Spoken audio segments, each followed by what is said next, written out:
Thanks very much. Before we get started, we want to make sure we wash our hands. Kitchen hygiene, like any hygiene, is very important. Once that's complete, we're going to make sure we want to have a garbage bowl. This is to catch all of our loose scraps along the way. We can empty it into the trash when we're finished.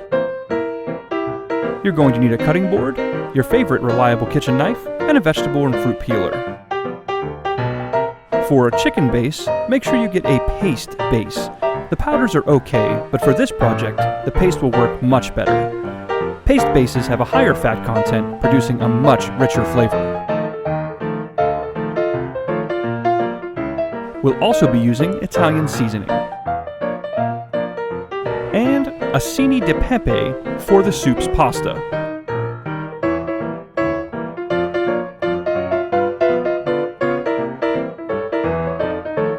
Let's go ahead and trim the edges off of our celery.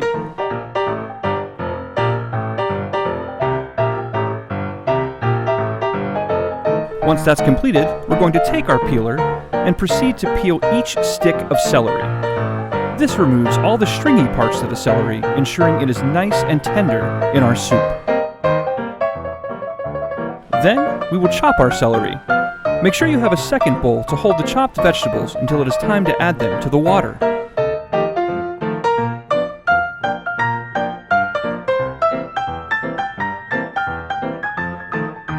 Once the celery is complete, we will do much the same thing to the carrots. Trim the edges of each carrot, then peel. Go ahead and dice the carrots and add them to the bowl with the celery.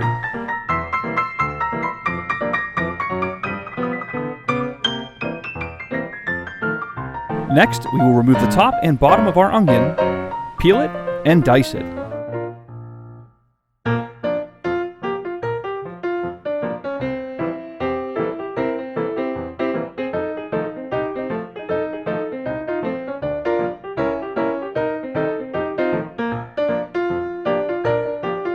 Take your pot and fill it to the 16-quart or 4-gallon line.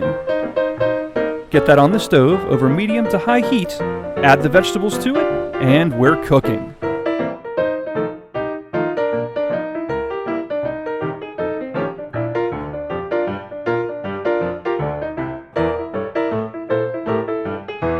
Now we'll add our Worcestershire sauce.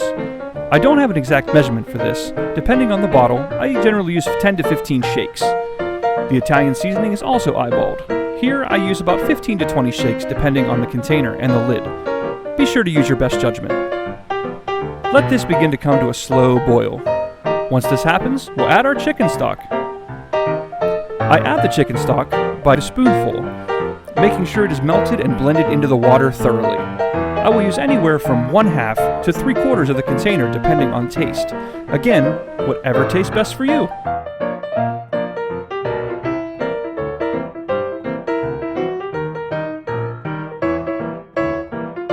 Now we'll add our blocks of frozen spinach. You can use canned or frozen. Just make sure if you're using the canned, it's drained thoroughly. Now it's time to add our chicken breasts. We'll let these cook right in the soup so the chicken soaks up all the flavor.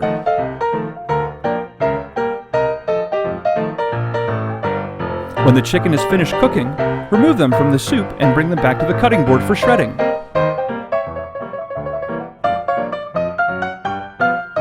Once the chicken is shredded, add it back into the soup.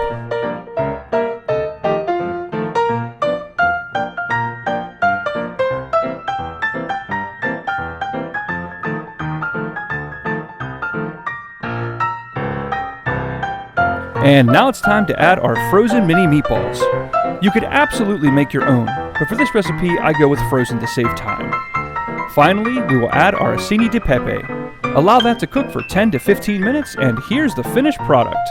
You can add some shredded mozzarella to top this off and pair it with some garlic bread. Until next time, good luck and good eating.